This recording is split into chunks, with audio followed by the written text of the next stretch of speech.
दोस्तों, मैं फ़ज़ल हुसैन अपने चैनल में आपका इस्तकबाल करता हूं। आज मैं आपके सामने लेकर हाजिर हूं यूपी बोर्ड हाई स्कूल परीक्षा 2025 गणित प्रश्न पत्र के लिए कक्षा 10 का जो पेपर होगा उसके लिए 2024 का पेपर का सॉल्यूशन लेकर हाजिर हूं। ये है हमारा सेट 3, इसका पेपर कोड है 822 HB। इसमें क्या होता है, 3 घंटे 15 मिनट का समय दिया जाता है। पूर्णांक है हमारे 70। ये 2 खंडों में बटा होता है। खंड आ, ये बहुविकल्पी प्रश्न होंगे, ये होंगे 20। तो देखें फिर खंड आ बहुविकल्पीय प्रश्न। पहला प्रश्न है, एक त्रिघात बहुपद के अधिक से अधिक शून्यकों की संख्या होगी। तो जितने घात बहुपद होता है उसके शून्यकों की अधिक से अधिक संख्या उतनी ही होती है।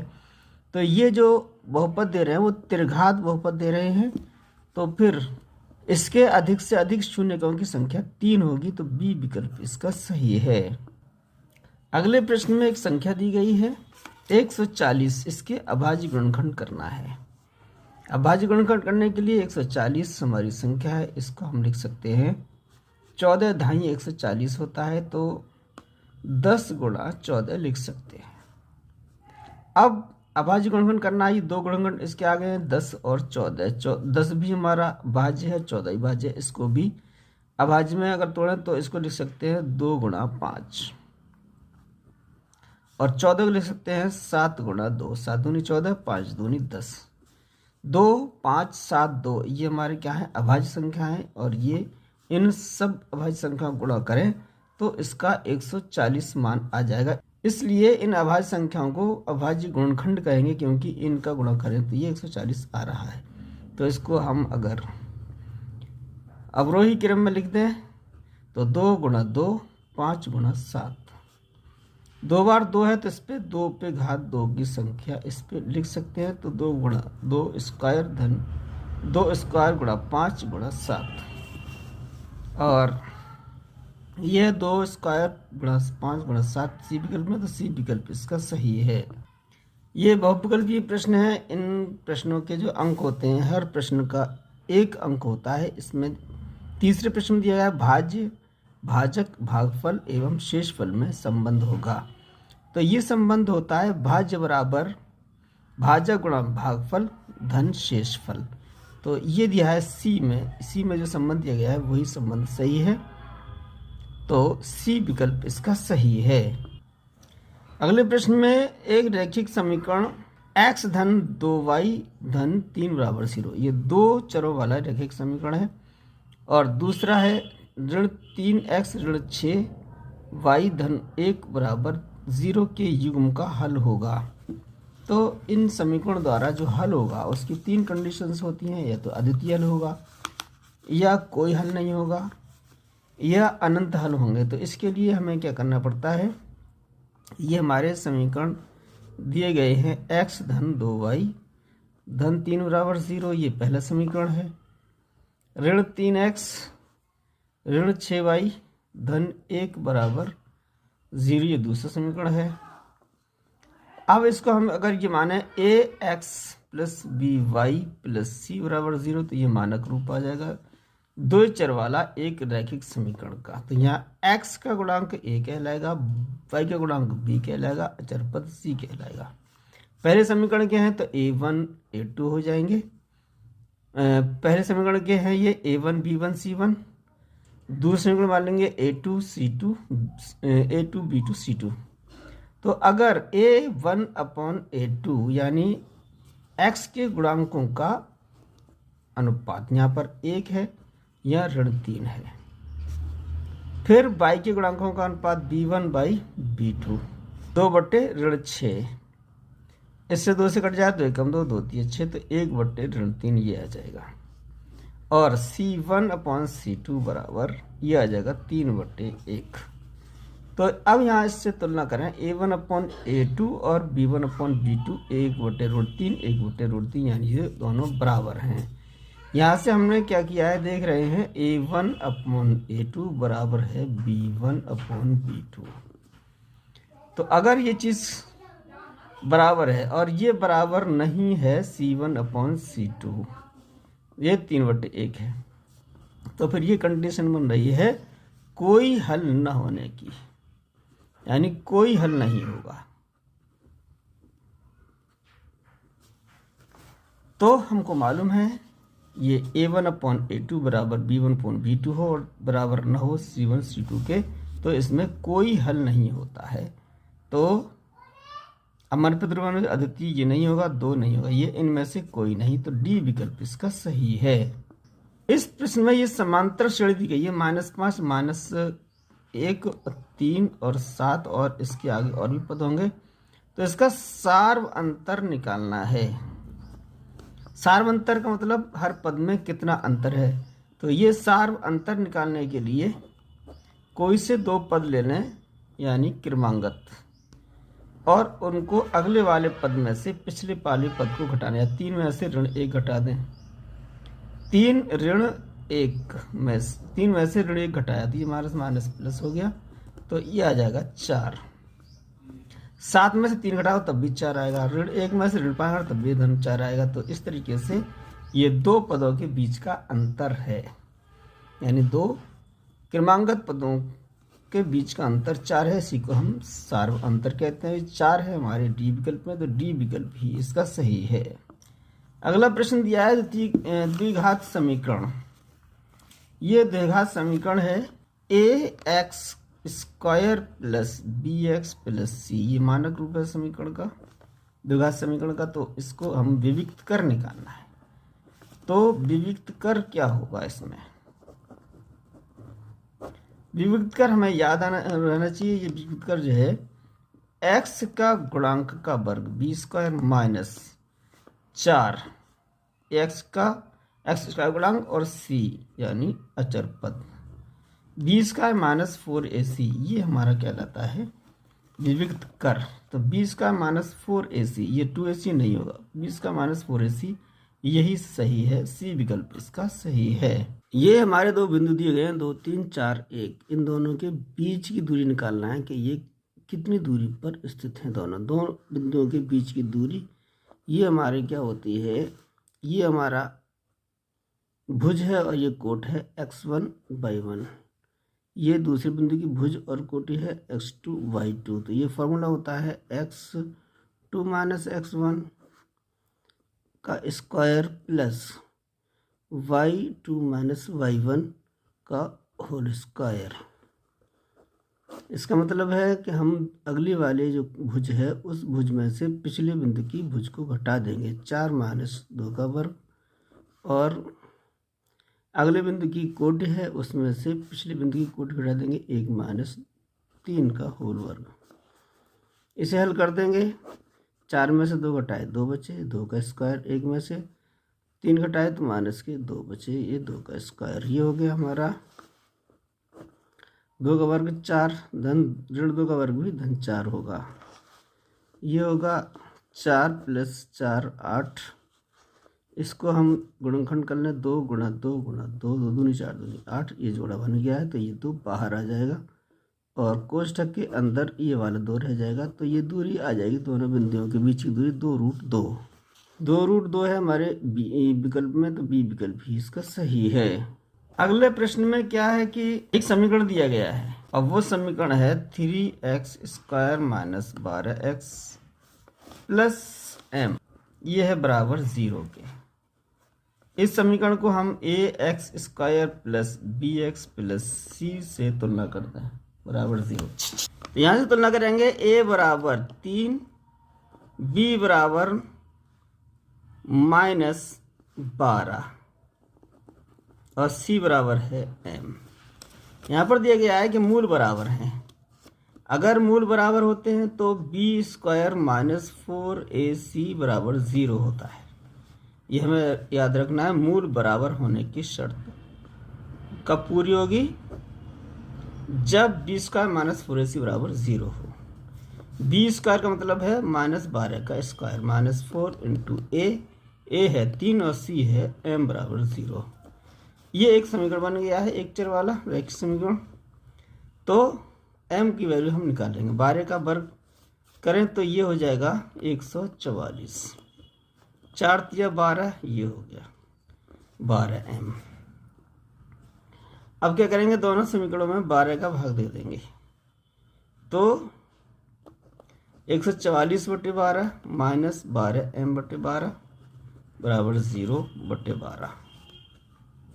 तो 12 144 हो गए, 12 से 12 कट गए, 12 का भाग दिया 0 में तो 0 आ जाएगा। 12 माइनस m बराबर 0, तो 12 बराबर m को इधर ले लेंगे, तो m की वैल्यू कितनी आ गई 12।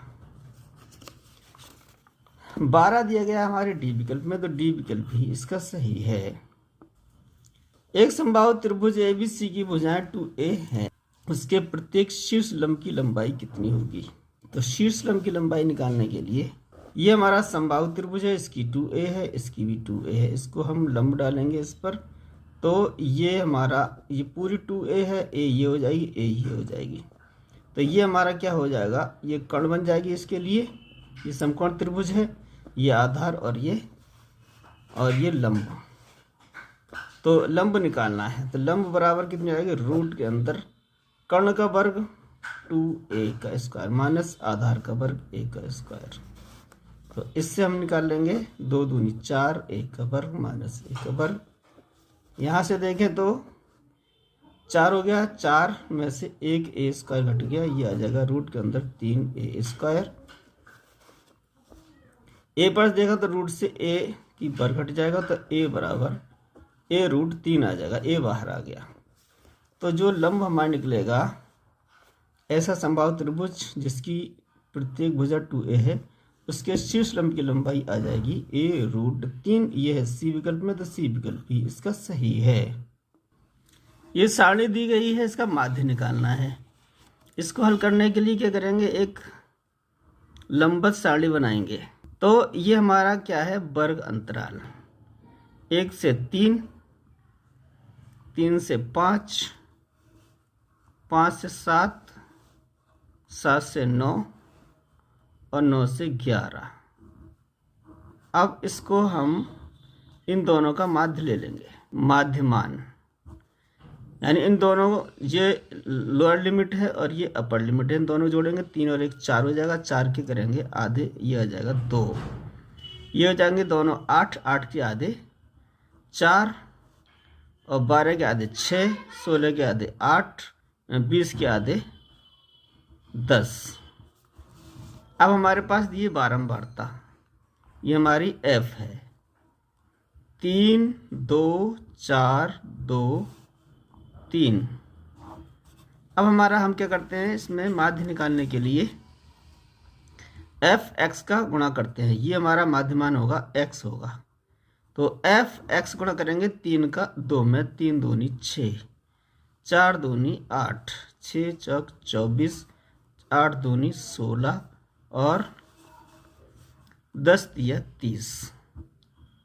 अब इनको जोड़ लेंगे, क्या होगा, f सिग्मा, ये सिग्मा f और ये सिग्मा fx।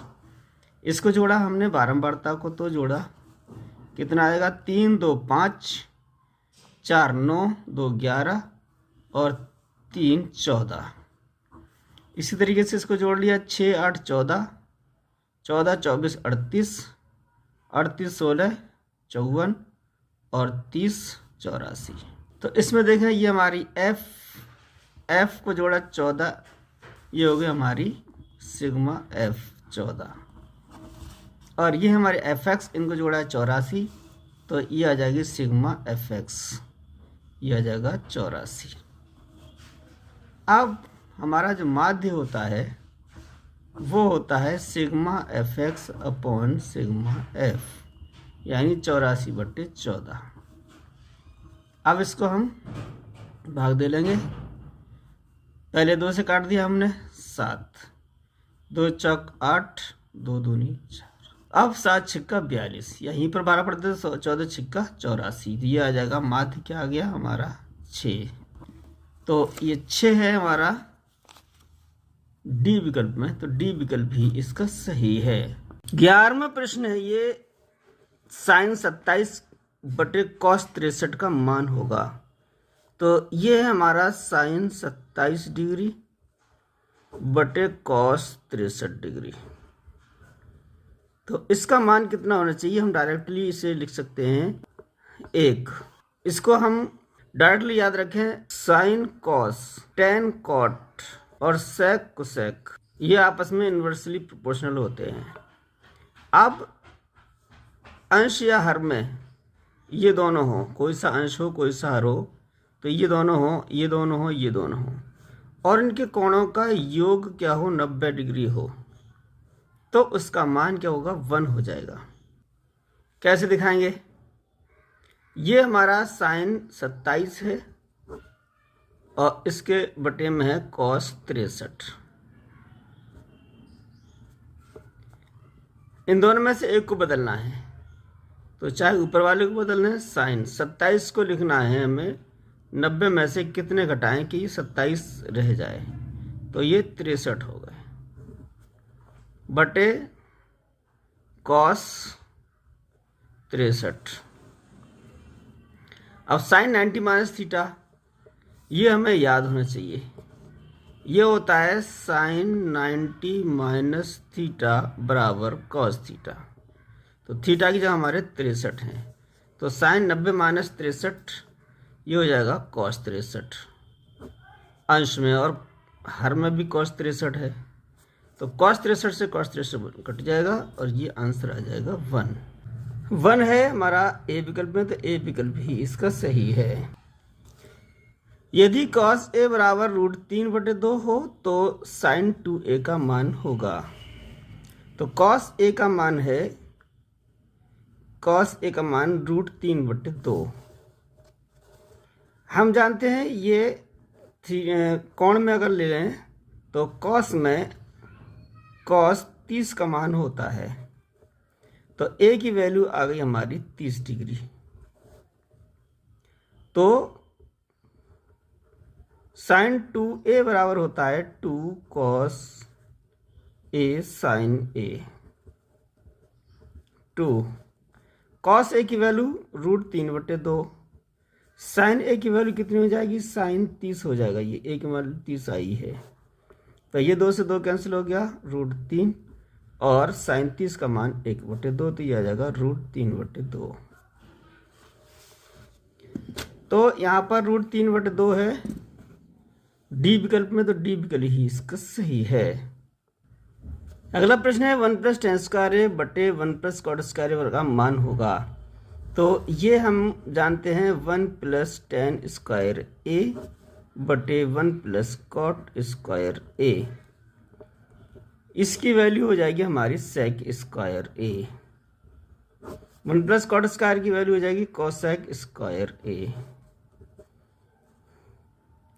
अब sec² हो जाएगा 1/cos², और cosec हो जाएगा 1/sin²। sin², ये होगा 1 2 3 4 बटे में संख्या हो गई, तो ये हो जाएगी हमारी लास्ट वाली गुणा होगा ऊपर में, तो sin²a पहुंच जाएगा ऊपर और cos²a नीचे आ जाएगा। साइन बटे कॉस ये होता है 10 और ये स्क्वायर, तो tan²a। ये जो हमने वैल्यू निकाली है 1 + tan², 1 + cot², तो ये उत्तर आया tan²। tan² हमारा डी विकल्प में है, tan², तो ये डी विकल्प सही है। ये दिया गया है sin 2a बराबर है 2 sin a। तो sin 2a का फॉर्मूला लगा दें सब सम का, तो ये जाएगा 2 sin a cos a बराबर है 2 sin a। इसका हम डिवाइड कर दें, 2 sin a बराबर 2 sin a बटे 2 sin a। तो यहाँ से 2 sin a 1 आ गया, यहाँ से 2 sin a ये कट गया, बचा यहाँ पर cos a बराबर 1। तो cos में 0 का मान 1 होता है, तो ये हो जाएगा cos 0 डिग्री। और इसकी तुलना करते हैं तो a बराबर क्या आ गया, 0 डिग्री। तो इसमें a की वैल्यू आ जाएगी 0, तो a विकल्प इसका सही है। 22 सेमी परिधि वाले एक वृत्त के चतुर्थांश का क्षेत्रफल होगा। एक वृत्त है, इसकी परिधि है 22। परिधि का जो फॉर्मूला होता है 2πr, ये है हमारी 22। यहाँ से r बराबर आ जाएगा 22/2π। अब हमें निकालना है इस वृत्त के चतुर्थांश का क्षेत्रफल, है चौथाई हिस्से का क्षेत्रफल। वृत्त का क्षेत्रफल होता है πr²। अब वृत्त के चतुर्थांश का यानी चौथाई हिस्से का क्षेत्रफल, चतुर्थांश का क्षेत्रफल क्या हो जाएगा, πr²/4। चौथाई हिस्से का निकालना है। पाई आर दिया हमारी 22/2π, तो ये वर्ग है तो दो जगह आ जाएगी, 22 × 22/2π और 2π और ये 4। अब एक पाई से एक पाई कैंसिल हो गई, 2 से ये 22 कैंसिल हो गए, 11 बचे। इस 2 से ये 2 कट गए, 11 बचे। बटे में बचा है 4π। 11 का 11 गुणा किया तो 121 आ गए, बटे 4π। विकल्प देख रहे हैं यहाँ पर, कहीं पाई कहीं नहीं है चारों विकल्पों में, तो यहाँ क्या करेंगे, पाई का मान लगा देंगे 121/4। पाई की वैल्यू होती है 22/7, 7 आ जाएगा ऊपर। अब 11 दूनी 22 और 11 11 121, ये बचे 11 और 7 और ये 4 और ये 2। 11 7 77 और 4 दूनी 8, 77/8 सेमी स्क्वायर। 77/8 सेमी स्क्वायर, ये सी विकल्प में है तो सी विकल्प ही इसका सही है। कैप्सूल संयोजन है। कैप्सूल की जो शेप होती है तो इस टाइप की होती है, इस तरीके से ये अर्धगोले होते हैं दोनों तरफ, और ये होता है हमारा बेलन। तो ये बीच में है बेलन, एक बेलन और 2 हैं अर्धगोले।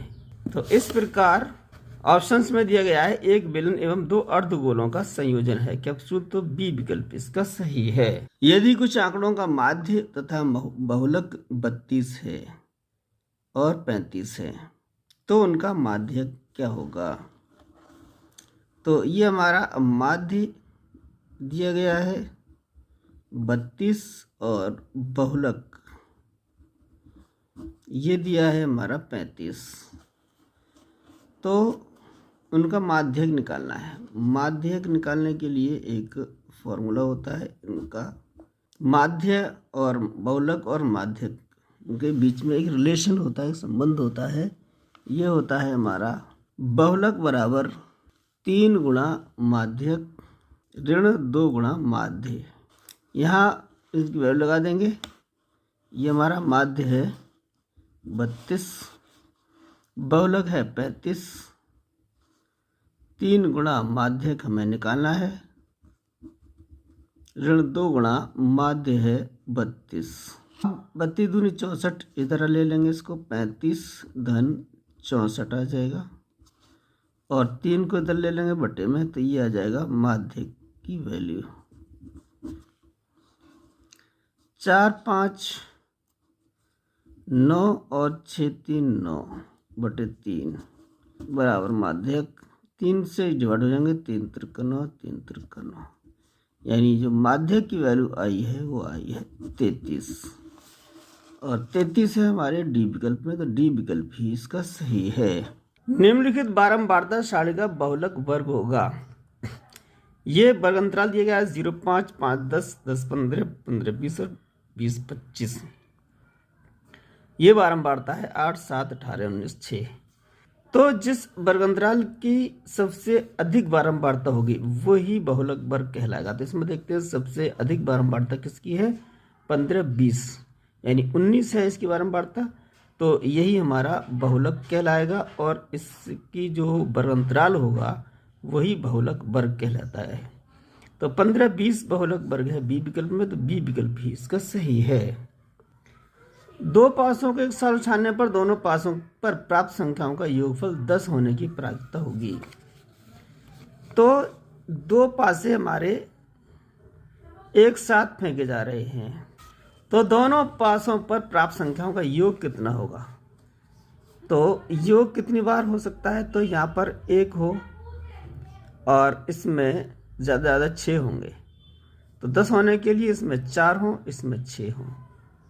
अब इसमें 5 हों और इसमें 5, अब इसमें 6 हों तो इसमें 4 हों, तभी क्या होगा, दोनों पासों के अंकों का योग कितना आ जाएगा, 10। इससे ज़्यादा कम नहीं हो सकता। 3 जो घटनाएं हैं वो तो हैं हमारी ऐसी जिनके दोनों पासों पर आने वाले अंकों का योग 10 है, और ऐसी 36 घटनाएं होती हैं जो दोनों पासों के एक साथ गिरने पर प्राप्त होती हैं। तो 3/36 ये हो जाएगी हमारी प्रायिकता। तो 3 से भाग चला जाएगा, 3 एकम 3, 3 एकम 3, 3 दूनी 6, यानी 1/12 प्रायिकता हो जाएगी। 1/12 है हमारा ए विकल्प में, तो ए विकल्प ही इसका सही है। एक पासे को एक बार फेंकने पर सम संख्या आने की प्रायिकता होगी। तो एक पासा है हमारा, इसको एक बार फेंका जा रहा है, तो इसको कुल संख्या हमारी 1 से लेकर 6 तक होती हैं। तो कुल घटनाएं कितनी हो गई, 6। या तो 1 आएगा, या 2, या 3, या 4, या 5, या 6। तो 1 2 3 4 5 6, तो ये कुल घटनाएं हमारी 6 हो गई। अब इनमें कह रहे हैं सम संख्या आने की प्रायिकता होगी, तो ऊपर देख रहे हैं सम संख्या कितनी है, 2 4 6 3 घटनाएं ऐसी हैं जिसमें सम संख्या होगी। तो 3 एकम 3, 3 दूनी 6, ये हो गया 1/2। तो 1/2 है प्रायिकता हमारी सम संख्या आने की ऊपर, तो ये 1/2 सी विकल्प में है, तो सी विकल्प ही इसका सही है। ये था हमारे बहुविकल्पीय प्रश्न खंड। आके इसके बाद हम खंड बा के प्रश्नों का सॉल्यूशन लेकर हाजिर होंगे अपने अगली वीडियो में। तो हमारे अगली वीडियो का नोटिफिकेशन आप तक पहुंचे, इसके लिए हमारे चैनल को सब्सक्राइब करें। सारे जहां से अच्छा हिंदुस्तान हमारा।